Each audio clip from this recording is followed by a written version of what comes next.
The sniper meta is here in Valorant, and it's dominating even low-ranked matches all the way up to pro matches and anything in between. Now, in order to combat the sniper meta, there are many things that Riot could do in order to balance the game in a way that snipers are less powerful. Now, there are tons of these, so we're going to be breaking down all the different ways that they could balance sniper rifles, and we're going to talk about the pros and cons of each and every one. And at the end, we're going to give you tips and tricks on how to survive in a sniper world, even without any of these changes going through. Now, if you want to hit every sniper shot, you got to smash that subscribe button, because we have a 24-hour buff where if you smash that subscribe button, you will not miss a single operator shot. Don't believe me? Smash that subscribe button and go find out. But you know how it is. Go find a snack, kick back, relax, and let's get started. Now, before we talk about solutions that Riot can implement to balance the sniper meta, we gotta talk about first, why are they so strong in the first place? Well, there was actually a post that got a ton of traction in the Valorant Reddit talking about Valorant as a whole and how a culmination of a lot of different things lead into the operator being so strong in Valorant when it really isn't even close to as powerful in CS. Even though the operator has things like less ammo, not instant speed aim down the sight, worse hipfire accuracy, and it's less forgiving for moving, because of other factors about the simplicity of Valorant, the operator is still dominant. You see, in Valorant, everything is very simple and very approachable for a new player that has never had any CSGO experience. A lot of the complicated skill things like lineups or really complicated spray patterns have been removed altogether. One of the most obvious things is just the movement speed, how much slower you move in Valorant compared to a game like CS. Essentially, the game is a slower pace, and a lot of the aspects about the game that are trying to make it accessible to your average person is actually making the operator so strong. Not to mention that, but there are so many other things that you can think of right off the bat. First off, the flashes in the game are very inefficient at dealing with an operator.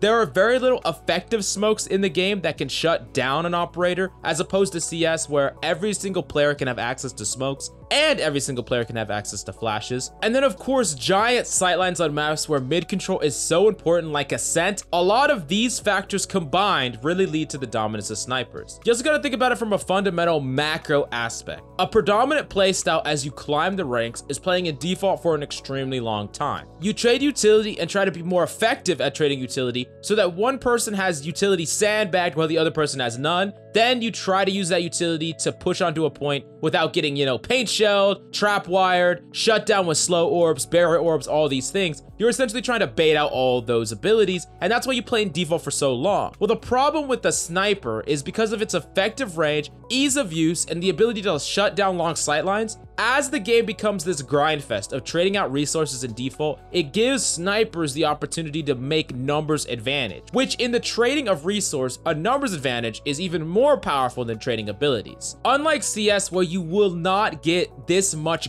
gummed up default playing like you do in Valorant, snipers become inherently stronger just because of how much time people fight in default, all the abilities you're trying to bait out, and all the other factors like accessibility and things like that that we talked about before. So now that we talked about the problem, let's talk about all the different ways that Riot can actually balance snipers, and let's talk about some of the pros and cons about each and every one of the different ways. Now, the first and most obvious thing that they could do is make snipers cost more. You see, a higher price tag means there'll be less ops in less games, it'll be harder to buy, and it would be centered around the meta less, of course, because it's so expensive. Now, this really seems like a band-aid fix where you just see ops less in games, and a big problem of just upping its price tag is that it can actually make it harder for enemies who have started down at a money disadvantage to come back, because enemies that already buy these operators because they've won like the first 2 or 3 rounds, they can then get these snipers, and it's a huge investment to buy them, and if you lose, the snowball could just happen exponentially. So this would definitely create less snipers around, but it actually could create a more reliance on snipers and more potential unfun games, because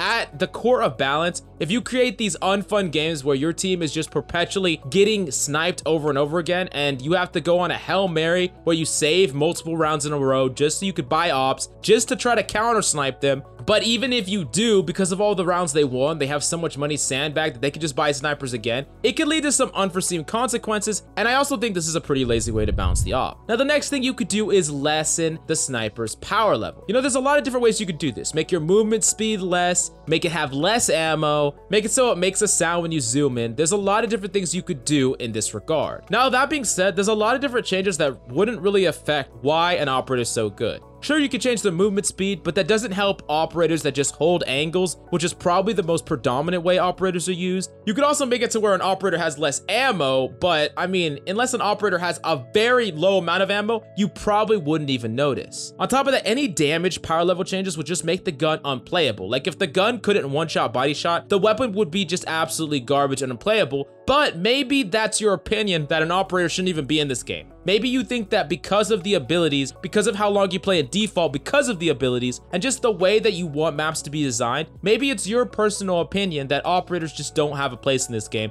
But I'm definitely interested. Let me know in the comments down below. Now, the next thing that Riot could do is add more smokes or buff smokes. Now, the pros to this is that it adds more counterplay. More smokes or stronger smokes means more ways to shut down operators. Now, there are some cons to just buffing smokes. It adds more visual clutter, creates power creep, and as far as adding new smokes, it will take time for them to add more characters. So I definitely think that this is in the pipeline. I don't know if they want to touch the power level of smokes as is, because it could create too much visual clutter, and in order to compensate for that, a lot of characters would need to be changed or buffed. And I don't think that they want to buff and change every single character in the game just because one weapon is overpowered. It seems like a really backwards way to balance. But for adding new characters, I know for a fact that maybe when we have a roster of 20 or 30 characters and many of them have smokes, the game will look a lot different, and you can pick characters that can do multiple things and still have smokes, which means that you have more characters on your team that are not just dedicated smokers. I mean, imagine characters on your team, like 3 or 4 characters on your team have smokes, and they also are good at other things as well. That could be a way to solve this problem, but like I said, it's a very slow way because they're not going to just suddenly introduce like 7 characters tomorrow or anything like that. Now, the next thing that they could do is increase movement speed.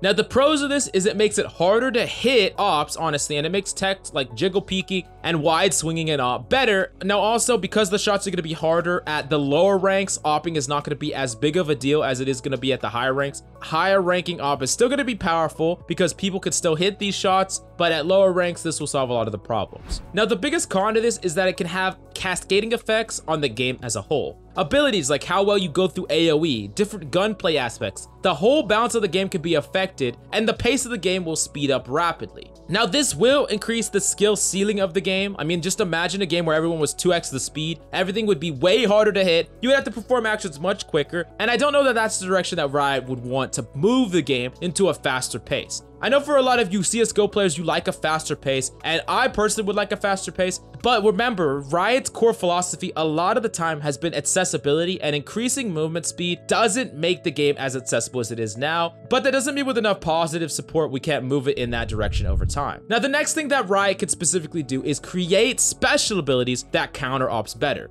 Think of things like better pop flashes, or even just abilities specifically made to be anti-op. Now, this one's a little tricky because if you make characters that are too good at anti-op, then those characters are just going to be too powerful. And in general, I think that characters that have a power on enemies' eco should probably be avoided. But if you have any ideas for some characters that you could create or abilities that you could create that would be really good at shutting down snipers, definitely let me know in the comments down below. Now, the last big thing that Riot could do is reduce money for operator kills. Snowball is one of the biggest problems in regarding the operator, and if you reduce money per kill, you give operators less ability to snowball and you punish them more for buying an operator and getting shut down. Now, this could set up a complex system of different money, but this is exactly how it is in CSGO. Now, this goes against the accessibility, ease of access thing, but it seems like an effective way to at least help bounce the operator in the right direction. Now, regardless of all these potential changes that they could do, what should you do right now if you want to make sure that you get the most value out of ops or you stop getting shut down by ops? Well, the first thing, it's pretty obvious, play more smokes.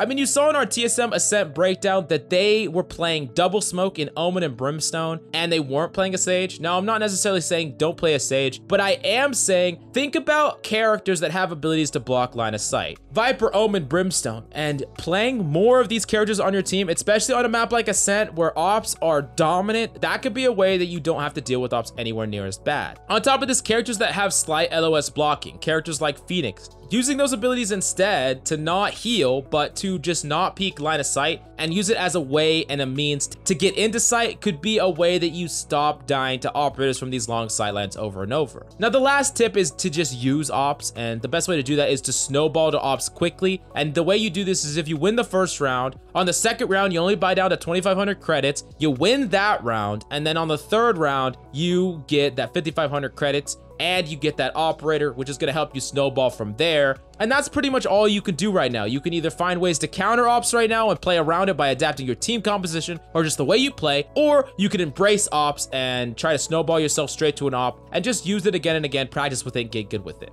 Now, I know that we talked a little bit about the different things that Riot could do, but if you have any specific idea about anything that you would do, how would you balance operators if you had all the decisions? I definitely want to know in the comments down below. I've seen all kinds of suggestions from people saying that everyone is just being a baby and that ops aren't even that good, to people saying that the weapon should just be straight up removed, so I'm definitely interested to hear your insight. Now, you know that snack I told you to grab at the beginning of the video? If you finished it, then you have to smash that subscribe button. I don't make the rules, I just tell you what they are, and if you finish your snack, you have no choice but to smash the subscribe button, so I don't know what to say, smash it right now. Anyways, that's all we got for you today. Thanks for coming by. I'm Coach Mills, and until next time.